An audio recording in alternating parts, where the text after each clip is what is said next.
To me, the rise is the ceiling. And then when you get there again, it's pause, redefine, and rise. You get there again, pause, redefine, and rise. And so I hope that you guys are hearing Meg speaking into that this is an ongoing transformation. This is an ongoing process. And that is why it is so important that self-care be a regular part of your daily, weekly practice. I mean, really, it should be daily.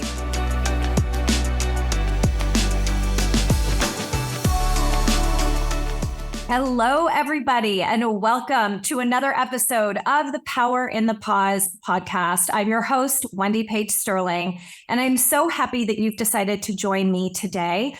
As a reminder, don't forget to hit subscribe so that you do not miss a single episode that is released every single week.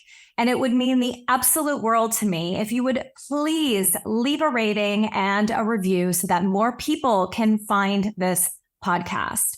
So without further ado, thank you all for being here today. And I am excited to be joined by my new very dear friend, Meg Burton Tudman. Is it Tudman or Tudman, right? Tudman. Okay, that's what I thought. I should have asked before we started recording. But guys, this is what live recording sounds like. So I am joined by Meg.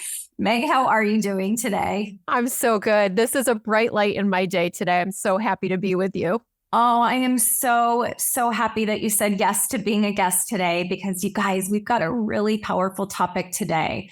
And Meg and I are going to talk about how to pause, redefine, and rise. So before we dive into this incredible topic today, I'd love to share a little bit more about Meg with you all. So Meg is on a mission to support women in honoring their highest selves through coaching, writing, and speaking. Her specialty is holistic coaching for burned out superwomen, empowering them to align their mind, body, and soul so they can live a life that they love. Meg weaves mindset, meditation, energy work, and yoga into her online coaching programs, wellness articles, workshops, and corporate events. She's been featured by Morgan Stanley, Xerox, Women's Alliance, Upstate Institute, Stepmom Magazine, and Best Holistic Life. And when Meg is not helping superwomen to level up, you can find her practicing yoga, spending time outside, and reading. She lives in the Finger Lakes region of New York with her husband and her amazing 3 dogs. So Meg, welcome. I am so happy you're here today. You and I have really, I feel like we've connected through an amazing women's group that both of us got connected through. And I would love for you to share with our audience today a little bit about you and those pivotal moments along your journey that have forced you to pause, reflect, and gather your own inner strength to push through. I love this. So I, as you said, had 2 experiences, and it's so interesting how we can define what happens for us. I chose those moments to really take advantage of what could have been a horrible situation, and to your point, redefine and ultimately rise. So the first was being fired from a job that I initially felt like was my dream job. Not so much towards the end. It was clear it didn't align. But being fired really blindsided me. And because so much of my identity was wrapped up in that job, I thought, who am I without this label? How can I show up in the world without this definition of myself? And so I experienced so much shame, so much embarrassment, so much fear in terms of what do I do next? How do I keep going from this?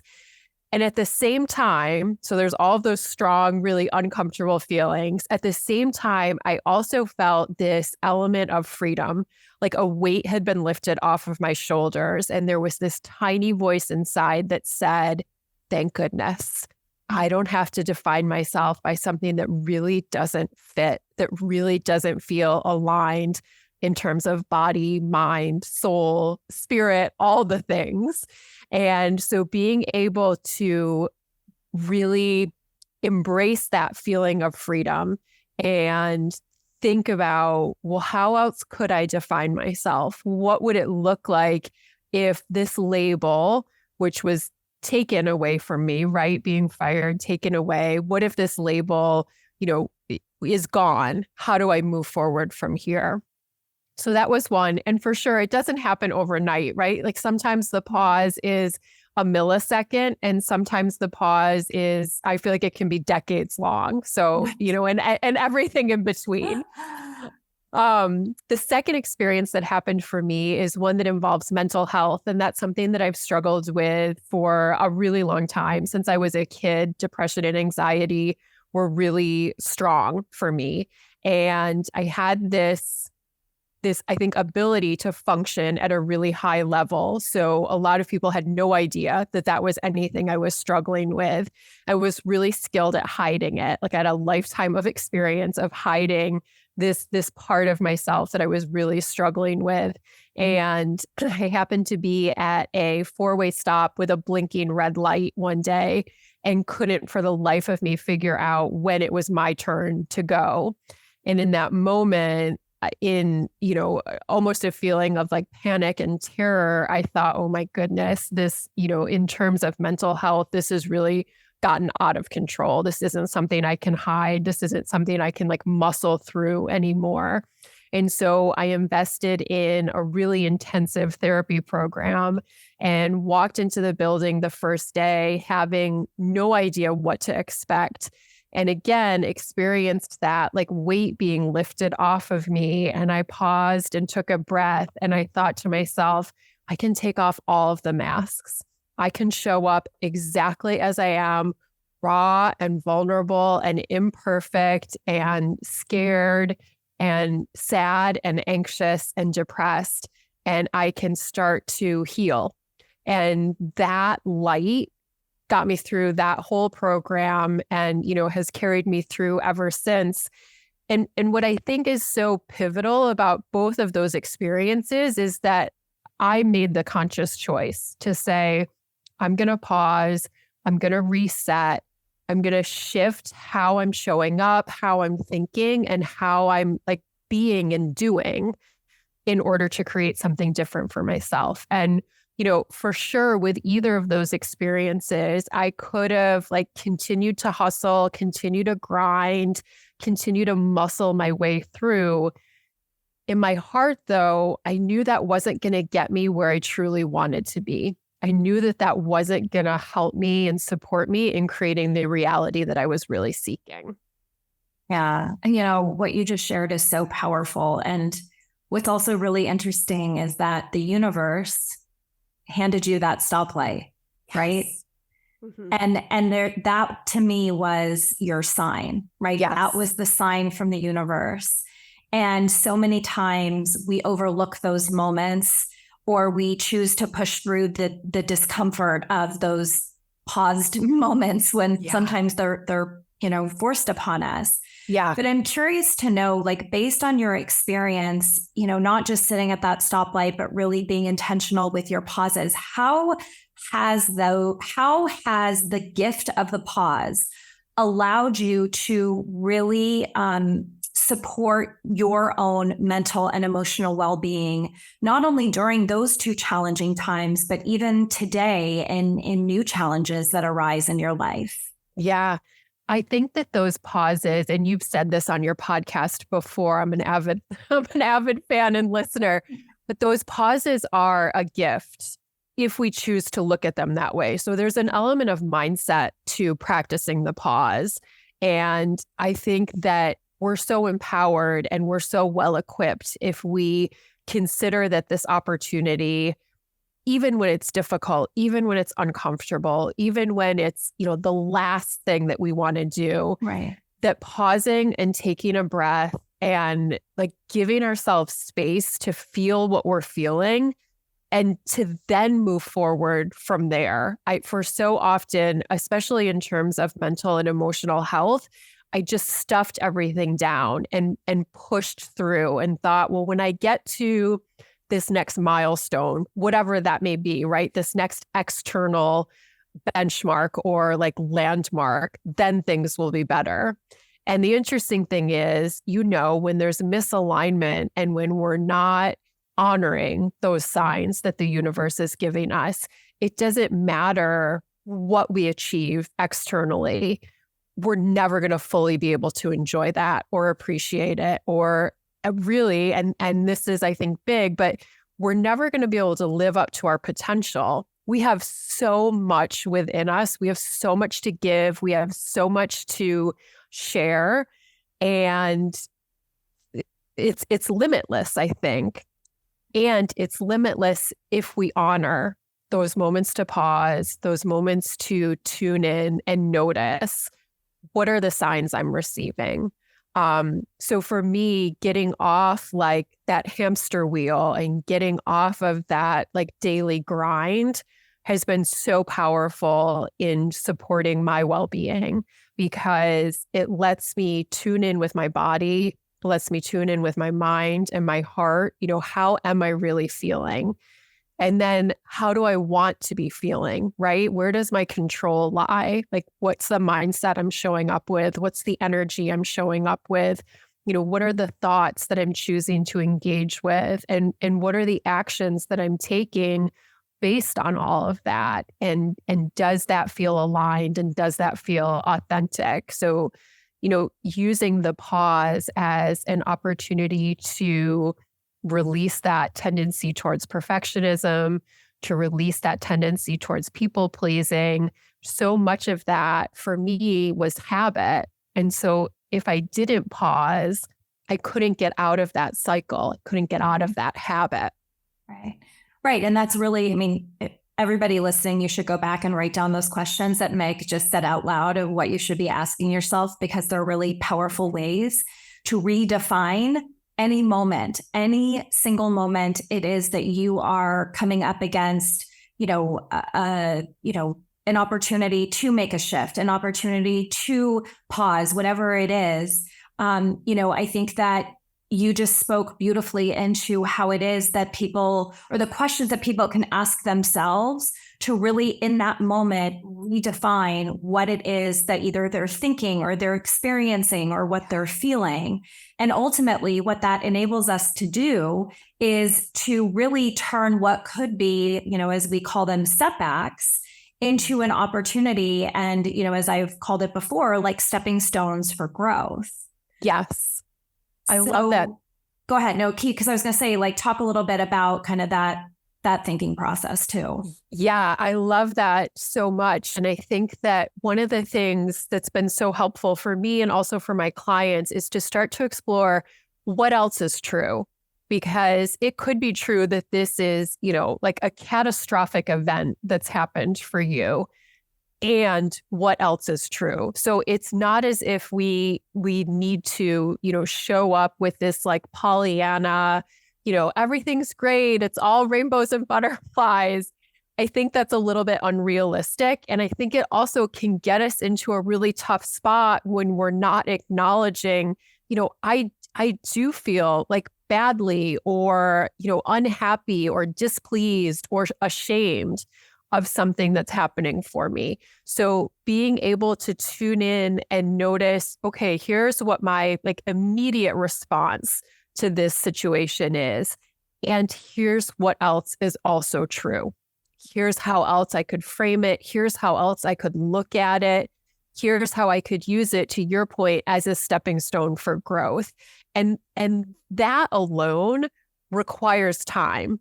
That requires us to pause, because it's not easy and it doesn't come naturally for most of us. Me for sure, it did not come naturally. I had to practice that, and I still do, right? It's not unfortunately that, we flip a light switch and then, okay, hard work is done. I'm just sailing on through the rest of this.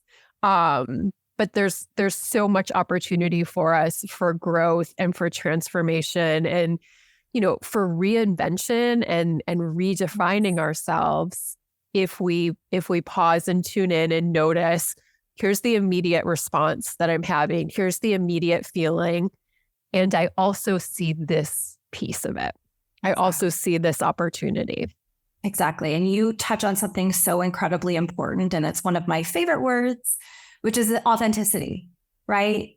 Yeah. So what role did authenticity play in your redefining moment and also to help you to rise above? Yeah, it played a huge role. And it's actually something that I prioritize for myself and prioritize for the work I do with superwomen as well. Because for the longest time, I didn't honor it. Like the authenticity piece was the last thing on my mind, the people pleasing and the trying to like mind read. What is it that other people want? What is it that other people think I should be doing? That was what I was using as a guide. And that it didn't serve me well, quite frankly. And I say this with all the love and compassion in my heart for myself. Like it set me up in a really bad way. And so prioritizing that and starting to tune into and honor, what is true for me in this situation? What does it look like if I honor, my beliefs, my values, my needs? And that was a totally different way of showing up for me. And it's interesting if we can ground into that authenticity, that then empowers and enables us to handle with so much more grace and compassion for ourselves, whatever anybody's reaction will be, because it's not always going to be positive. I wish that we could say like, oh, when you show up authentically, everything falls into place and everybody's so happy for you. And it's perfect. Right. Everything you want comes true. Right. And it doesn't work that way, because you showing up inauthentically may be working for some other people in your world. And when you make that choice to, honor boundaries and prioritize what matters for you and really get grounded in, this is my truth and this is how I'm going to show up in the world, that will ruffle some feathers and that will make some people uncomfortable for a variety of reasons, most of which have nothing to do with you. And so if we can honor that for ourselves, that equips us so well to handle that resistance, to handle those ruffle feathers, because we've got that truth and that alignment within us. And that matters, right? Oh, absolutely. And I think you bring up a next really good point, is that ultimately it's what enables us to build that resilience, right? The resilience to continue to rise, to continue to do the work, to continue to be authentic. And so how do you maintain the resilience piece of this during those moments of uncertainty or difficulty? Yeah. Oh, so many things. And I think what's interesting is that what works for me is going to be different than what works for you, is going to be different than all of our friends listening. And that's okay, right? So a couple like general things that have worked is for me to truly feel what I'm feeling. Like, as I said before, for years, I just like shoved those feelings down, the ones that were uncomfortable, the ones that frankly were authentic, but that were scary to feel. And so giving myself time to pause and like truly identify and feel what I'm feeling. Where do I feel it in the body? What are the thoughts and the beliefs that are associated with it? What is triggering it? And I think you've talked about this recently on social media. The trigger is usually something that like almost would blindside us if we weren't, tuned in and doing the inner work. But there's often something like deeply rooted below that trigger that can be so helpful for us to identify. So getting curious about what you're feeling, why you're feeling it, and then building in throughout each day ways to care for yourself. And from my perspective, self-care is not a bubble bath. It's not lighting a candle. It's not getting a massage. All of those things can be helpful for sure. Self-care, though, is inner work. So, a massage is great. I'm a big fan of them. And a massage for me is self-care if I then tune in. Okay, what am I ready to release? Right. If I can have someone support me to like loosen some of the tight muscles, what are the emotions and the thoughts that I'm hanging on to that are also ready to be released and lessened? So it's taking those almost like surface level or external forms of self-care a step further. And again, yeah, thank you. Feeling truly what we're feeling, using those external things as a way to like set ourselves up to do the inner work. because I think self-care is actually something that happens on the inside rather than the outside.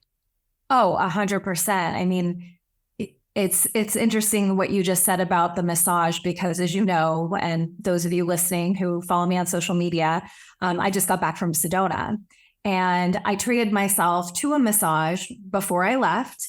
And the type of massage that I chose actually incorporated energy work. And so, Meg, when I tell you, it was like hands down the best massage I've ever had in my life. It wasn't just because of how good it felt to, rub those knots out, but ultimately what the masseuse and I were figuring out was that there was trauma still stuck inside of my body. Yeah. And so the reason I chose that massage was from a self-care perspective, is I knew that there was stuff that still needed to be cleared before I left. Yes. And I love that you define self-care as really, it's the inner work.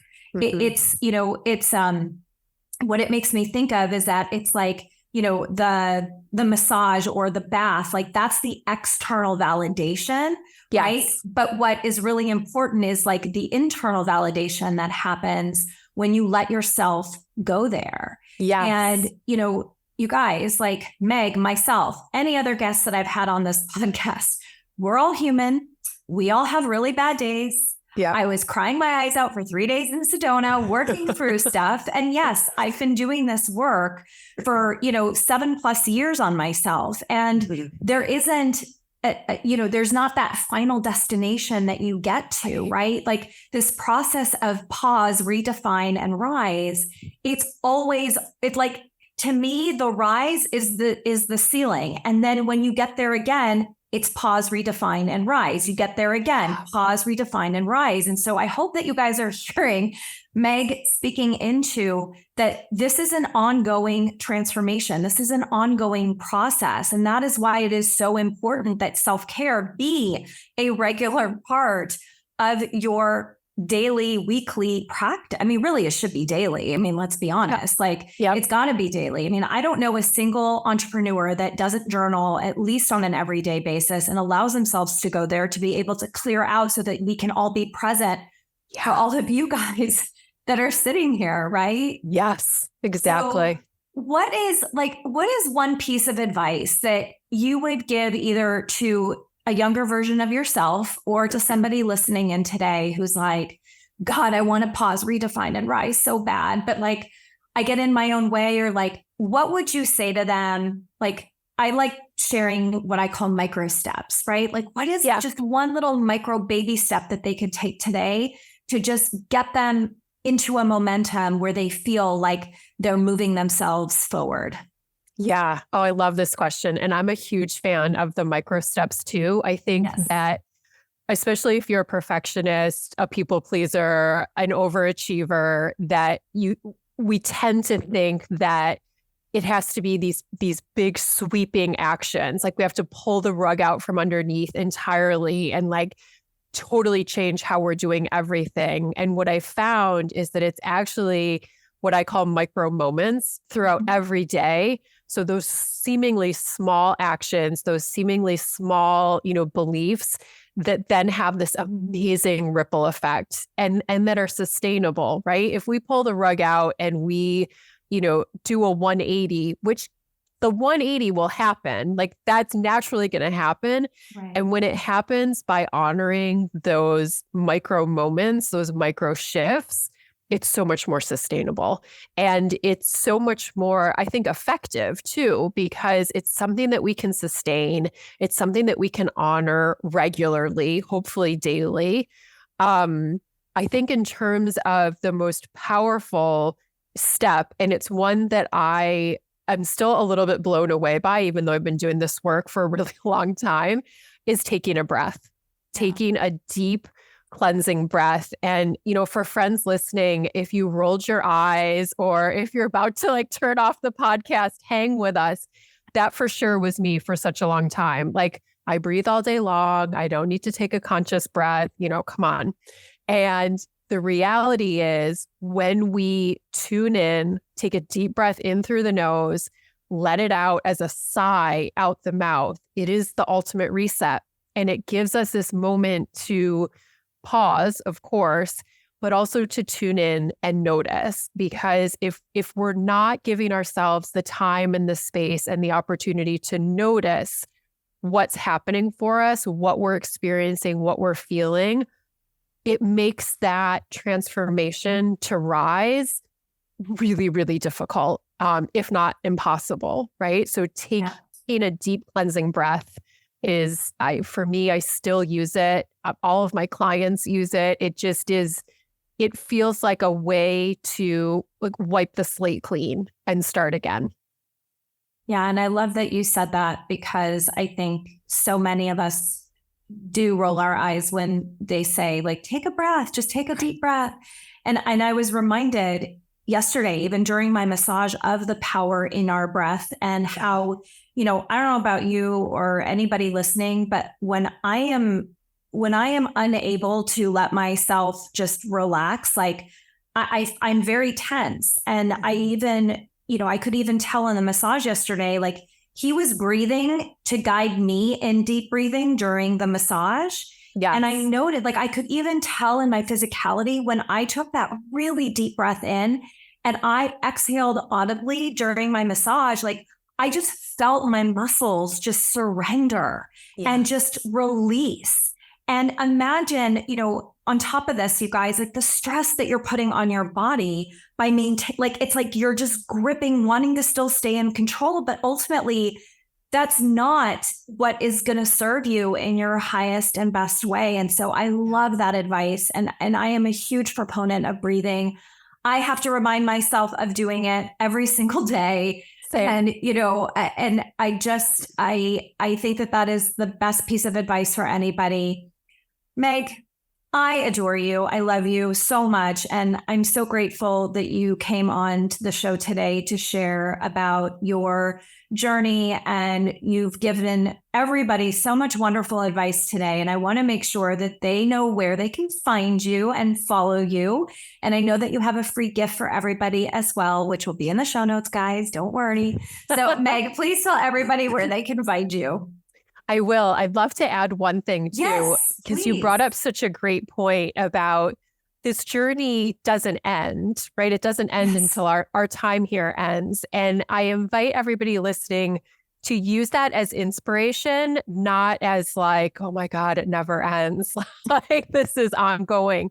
That to treat that with like excitement and joy, and to really embrace that as an opportunity to continue to evolve. It's like an onion that we peel away, right? We heal a layer, we reset, we transform, we rise up, and then there's another layer that's ready. And it all unfolds in like the most divine and perfect timing for us. And it's not anything to be like, it's not anything to be feared. It's not anything to feel overwhelmed with. Instead, it's something to embrace as like exciting and filled with joy and potential. So if that, comment about, this journey is ongoing made you feel a little bit overwhelmed, I invite you to reframe that for yourself, that this is actually a really beautiful thing, that, we continue to grow. We continue to create those stepping stones and grow. So with that in mind, I would love to connect with you. I would love to hear from you.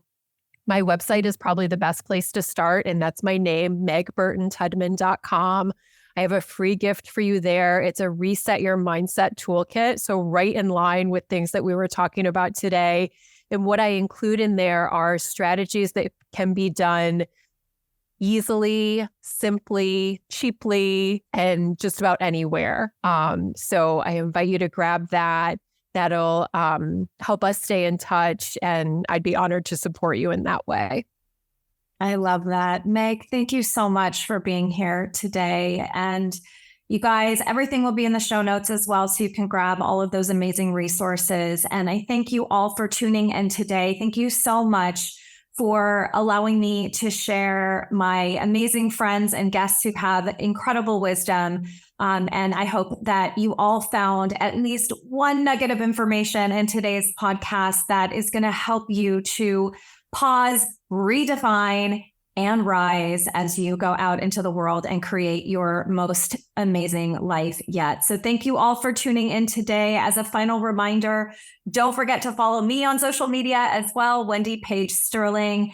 And I invite you guys to also head on over to my brand new website, wendypagesterling.com, where I've got some incredible brand spanking new downloadables for you guys and other information that you guys can access. So thank you so much for being here, sending you all so much love and light as always. Bye, everybody.